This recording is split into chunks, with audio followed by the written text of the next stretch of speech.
Breaking tonight, new reports of Syrians and potentially even ISIS terrorists looking for a back door into the United States and Europe. We just got this video from Central America showing Honduran police arresting 5 Syrian citizens, at least they're believed to be. They were reportedly traveling with fake or stolen Greek passports, and we're told they were planning to get into the United States by illegally crossing over our southern border. In Turkey, authorities detaining 8 people. The men claim to be tourists, but law enforcement say they believe these could be ISIS militants trying to get into Germany.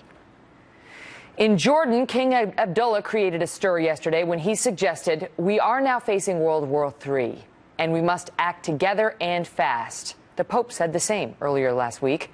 His comments supported by the former deputy director of the CIA, Michael Morell, who spoke to Fox's Brian Kilmeade earlier. Take a listen. You believe that is he overstating it? No, he's not. You know, I call it the Great War of our time, right? He calls it the Third World War. I think, in my mind, they're the same things. What they want is not just their caliphate in Iraq and Syria, right? They're not just going to be happy with that. They want a caliphate everywhere in the world.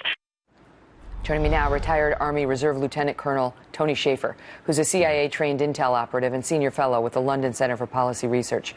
Good to see you, Colonel. So, you tell me, Russia just had an aircraft downed by this group. France has been attacked and lost over 100 civilians.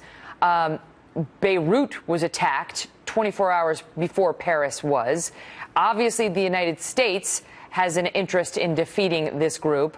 So is there any way we are building a coalition now, a stronger coalition, a more meaningful one than we've had against ISIS? And what does it look like? Well, that's the key. We must do that very thing. Unfortunately, Megan, one of the things that was notable in the last 2 world wars that started was a misperception of weakness and a fanaticism. We have a fanaticism, and unfortunately for us, right now, we have essentially, and I'm going to say this, I'm going to get in trouble for it, Neville Chamberlain in charge of the United States. Someone who does not understand the gravity or scope of the threat now before us, who essentially somehow believes that if we're just a little bit nicer to them, if we just try to understand them, the Paris attack is just a setback. These things words mean something at the national level. So what is happening, Megan, is that the people who should be signing up to be part of that coalition, and Arab NATO, which we've talked about several times, are really not even sure that they would receive good leadership from us. So this is creating huge problems. And for ISIS, the fact that the G20 speech was so weak, this feeds into ISIS's ability to be, in the Arab culture, the strong horse. The strong but horse let me ask you, is so in what's defense of the restricted. president, 78% of the airstrikes against ISIS come from the United States, right?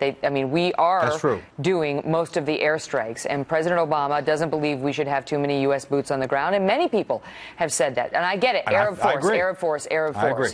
But they're not going. So, at this point, what is likely to happen? The Russians are going to take the lead. The French are going to take the lead. What do you see happening right now?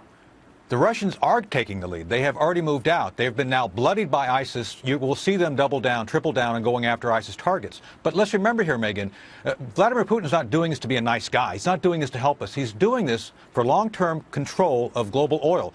If he keeps going the direction he's going right now, within a couple of years, with working with the Iranians, working to get control of Iraq, he will control 60% of the global fuel supply for the world. And that means for our allies. We'll be okay. Others will not. So you have to understand here that as much as we need to understand the ISIS threat, there's secondary and third order effects that we have to be looking at right now to prevent Russia from obtaining essentially that edge that they were looking for during the Cold War. So this is what I'm saying.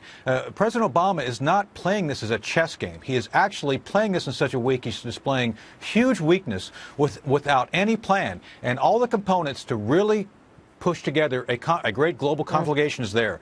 Nuclear technology in the hands of adversaries and all these other things. Colonel, thank you. Right. Thank you, ma'am.